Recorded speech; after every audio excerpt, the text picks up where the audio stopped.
The smugglers and traffickers know they can go through one part of the valley tonight without getting caught. Law enforcement know it too. It's an open secret. And tonight, Channel 5's Farah Fazal shows you how frustrating it is for one constable to know he can't catch every bad guy with just a badge and a gun. The calmness of quiet echoes through wide open spaces in Willacy County. Every now and then, worn tire threads break through heat waves to roll down long, lonely farm roads. My name is David Garcia, and I'm the constable of Precinct 4 for Willacy County. The serenity of 784 square miles don't look so innocent once you get past the grass. We're headed back to 2629 and 1425. I'm standing in one of the major drug trafficking corridors in the Rio Grande Valley. This is where three counties meet. The Hidalgo County line, the Willacy County line, and the Cameron County line all intersect right here. You get a lot of, you get some narcotics trafficking through here. They will come up on the roads that are least trafficked by police. That's what makes it attractive to people that smuggle aliens or narcotics. Constable David Garcia is like the Lone Ranger. He's the good guy, trying to find the bad guys between Raymondville and the Bay. We spent a day with him to get a window into how he patrols these roads alone. I rarely ever see DPS out here. Day, night, mornings, I work a fragmented shift because I can't allow people to know what I'm doing. Because if I do, I could get hurt. And this is lonely also, especially at night, because you don't know what's out there. He may never know what's out there in some of his territory. This berm will take me to the bay, but I can get to it because, as you can see, there's a gate across it. Now, I don't have a key to get through. Why can't you go through? Who's going to stop you? Who doesn't give you the key to get through? Well, I think it's the property owners. What do you think is happening on the other side of this gate? In Willacy County, there's a lot of islands, I call them islands, such as over there, the tree line over there.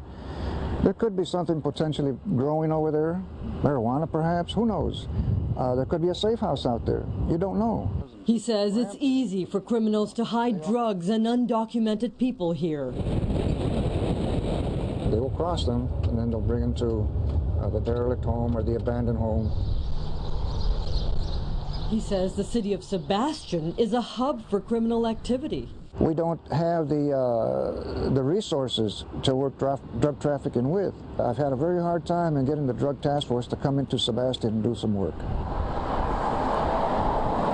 He's got a long list of other laws to enforce when he's not catching criminals or stopping drugs. I do traffic enforcement. It may be evictions, repossessions, divorces, some warrant, or citations. I have to do all of that. Law enforcement isn't black and white here. He wears the uniform because citizens in Precinct 4 elected him. But if you enforce the penal code, that means you're going to give people tickets. You're going to arrest them for things that they do that they shouldn't do and take them to jail. And there goes the vote. So that's a problem. And that's the way it is with all elected officials in this county in particular. Over the years, decades, here in Sebastian, Texas, the constables have kind of, looked the other way.